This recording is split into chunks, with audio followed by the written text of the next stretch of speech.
Town hall स्थित finance company ने दस्तावेजों का फर्जीवाड़ा कर बनाया लोन गारंटर। एसपी के आदेश पर सूरजपोल थाने में हुआ मामला दर्ज। दरअसल उदयपुर के सूरजपोल पुलिस थाने में टाउन हॉल नगर निगम लिंक रोड स्थित हिंदुजा लीलैंड फाइनेंस कंपनी के कर्मचारियों, स्थानीय शाखा प्रबंधक नारायण सिंह और सलंबर के टोडा गांव निवासी नंदलाल मेहता के खिलाफ मुकदमा दर्ज हुआ है। पीड़ित तीतड़ी निवासी तुषार जोशी के एडवोकेट नरेंद्र कुमार जोशी ने बताया कि कंपनी के नंदलाल मेहता ने तुषार जोशी का लोन करवाने के लिए उसके दस्तावेज व्हाट्सएप पर मंगवाए और कंपनी के कर्मचारियों से मिलीभगत करते हुए किसी अन्य व्यक्ति को तुषार जोशी बता लोन की गारंटी दिलवा दी। मेहता ने पीड़ित के भेजे गए दस्तावेजों का इस्तेमाल करते हुए फर्जी तरीके से वेरिफिकेशन कर और कुटरचित हस्ताक्षर कर तुषार जोशी को नंदलाल मेहता द्वारा लिए लोन का गारंटर बना दिया। जब नंदलाल मेहता ने लोन की किश्तों का भुगतान नहीं किया तो कंपनी से आए नोटिस से तुषार को अपने साथ हुई धोखाधड़ी का पता चला। तुषार सरकारी कर्मचारी है और लोन नहीं चुकाने पर उसका सिबिल स्कोर भी नकारात्मक हो गया। नरेंद्र जोशी ने बताया कि कंपनी द्वारा फर्जी तरीके से परिवादी को लोन का गारंटर बनाया और ऊपर से उसी से ऋण वसूला जाने लगा। जब परिवादी ने एडवोकेट नरेंद्र कुमार जोशी के जरिए कंपनी और नंदलाल मेहता को नोटिस भेज परिवादी के जमानती होने के सभी दस्तावेजों की सत्यापित प्रति और लोन से जुड़ी पूरी फाइल मांगी तो कंपनी की ओर से कोई जानकारी नहीं दी गई। इस पर जब परिवादी ने कंपनी के स्थानीय शाखा के प्रबंधक नारायण सिंह से बात की तो उसने खुद का मिथ्या परिचय देते हुए खुद को एडवोकेट बताया और परिवादी को ही धमकाने लगा। जोशी ने बताया कि दस्तावेजी साक्ष्य के साथ जिला पुलिस अधीक्षक को रिपोर्ट दी गई और सूरजपोल पुलिस थाने में एफआईआर दर्ज करवाई गई। मामला इस प्रकार का है कि एक तुषार जोशी नामक व्यक्ति जो कि उदयपुर के तितड़ी क्षेत्र में निवास करते हैं, उनके एक रिश्तेदार नंदलाल मेहता ने उनसे कहा कि आपको लोन चाहिए तो आप अपने डॉक्यूमेंट मुझे व्हाट्सअप कर दीजिए। व्यक्ति द्वारा उसको डॉक्यूमेंट व्हाट्सअप कर दिए गए, लेकिन नंदलाल मेहता द्वारा हिंदुजा लीलैंड फाइनेंस कंपनी जिसका कि ऑफिस टाउन हॉल स्थित है, वहाँ के कर्मचारियों से मिली भगत करके उन डॉक्यूमेंट को इस्तेमाल करते हुए और तुषार जोशी के नाम पे किसी और व्यक्ति को उपस्थित करते हुए फर्जी हस्ताक्षर कर नंदलाल मेहता ने जो लोन लिया उस पर तुषार जोशी को गारंटर बना दिया।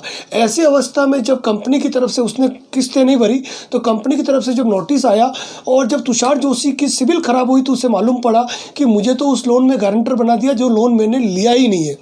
जब वह 2-4 बार ऑफिस गया तो उसकी समस्या का समाधान नहीं हुआ और समस्या का समाधान नहीं होने पर उसने कंपनी को लीगल नोटिस भी भेजा। कंपनी को लीगल नोटिस प्राप्त भी हो गए पर उन्होंने कोई समाधान नहीं किया। इस पर पीड़ित तुषार जोशी द्वारा हिंदुस्तान लीलैंड कंपनी के उदयपुर के शाखा प्रबंधक जिनका नाम नारायण सिंह है, उनसे कांटेक्ट किया तो नारायण सिंह ने अपने आप को एडवोकेट बताते हुए ये बताया कि हिंदुस्तान लीलैंड कंपनी के पास कई बड़े बड़े एडवोकेट हैं, तुम्हारे जैसे कई केस करने वाले आते हैं और चले जाते हैं और मैं खुद भी एडवोकेट हूँ, तुम हमारा कुछ भी नहीं बिगाड़ सकते हो। और सबसे बड़ी बात यह कि यह व्यक्ति एडवोकेट नहीं है। जिसे मैंने भी फ़ोन पर बात की तो उसने खुद को एडवोकेट बताया, जबकि एडवोकेट के लिए बार काउंसिल ऑफ राजस्थान से सनद लेना और किसी बार एसोसिएशन के अंदर उसको एज एन मेंबर हो के प्रैक्टिस करना ज़रूरी होता है। लेकिन बोले वाले लोगों को इस तरीके से गुमराह करके ये लोग जो है एक फर्जीवाड़ा कारित करते हैं। इस मैटर में एसपी साहब को परिवाद दिया। परिवाद में स्पष्ट रूप से ये कहा कि मेरे नाम पर टोटली फर्जीवाड़ा किया गया है, मुझे फर्जी लोन में गारंटर बनाया गया है, कूटरचित दस्तावेज तैयार किए गए हैं और कोई व्यक्ति है जो खुद को फर्जी एडवोकेट बताकर मुझे परेशान करने का काम कर रहा है। इस मामले पे दस्तावेजी साक्ष्य होने के कारण एसपी साहब ने तुरंत सूरजपोल थाने पर एफआईआर दर्ज करने के ऑर्डर दिए, जिस पर सूरजपोल पुलिस थाने में मुकदमा दर्ज हुआ। कल शाम को मेरे संज्ञान में आया कि कोई नारायण सिंह चौहान हिंदुजा लीलैंड का मैनेजर बनकर लोगों को वसूली के लिए धमकाता है कि मैं एडवोकेट नारायण सिंह चौहान बोल रहा हूं। ऐसा तुषार जोशी द्वारा कोई रिपोर्ट भी सूरजपोल थाने में दर्ज कराई गई है। और कल शाम को संपादक भरत मिश्रा जी का भी मेरे पास कॉल आया कि इस प्रकार के कोई एडवोकेट नारायण सिंह एनरोल्ड है। तो मेरे द्वारा तुरंत पता किया गया इस नाम का कोई एडवोकेट ना तो उसकी सनद है ना कोई इस प्रकार के नाम का एडवोकेट है। अगर इसी जांच करने पर ऐसी अवांछनीय गतिविधि पाई गई तो बार एसोसिएशन द्वारा मुकदमा दर्ज कराया जाएगा और अविलंब कार्रवाई की जाएगी। अधिवक्ता नहीं होते हुए अधिवक्ता बनकर कोई कार्य किया जाता है, कोई सा भी धोखाधड़ी हो या कोई लीगल असिस्टेंस देनी हो, तो वो एज ए एडवोकेट कोई राय नहीं दे सकता, कोई कार्य नहीं कर सकता, और करता है तो वो अपने आप में एक जुर्म है। वो 420 जिस भी पक्षकार के खिलाफ कर रहा है, और ये वसूली करना, ये एक्सटॉर्शन 384 IPC में अपराध है, ठीक है ना। और इसके साथ में जो एडवोकेट नहीं होते हुए अपने आप को एडवोकेट बताता है, it's a very great offence, बहुत बड़ा ऑफेंस है, और इसके द्वारा जो किया जा रहा अपराध भारी है।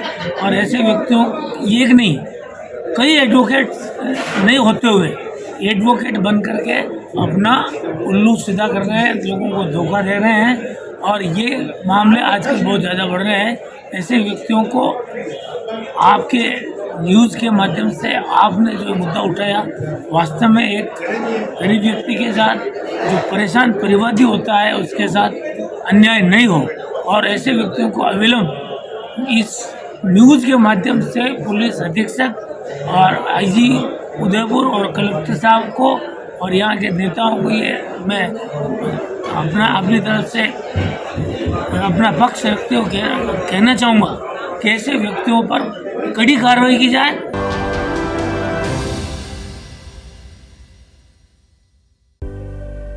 झीलों की नगरी उदयपुर में अरावली के हरे भरे पहाड़ों से घिरा सांची विला, जो आपके लिए लेकर आया है मॉडर्न अमेनिटीज के साथ 3 BHK डुप्लेक्स विला। यहाँ luxury room, living hall, car parking, terrace garden, balcony और स्विमिंग पूल जैसी भव्य सुविधाएं मिलेंगी। ये विला चारों ओर से खुला और बेस्ट लोकेशन पर स्थित है, जहां से आप पूरे शहर का सुंदर नजारा देख सकते हैं। तो आज ही बसाएं अपने सपनों का आशियाना और बुक करें सांची विला।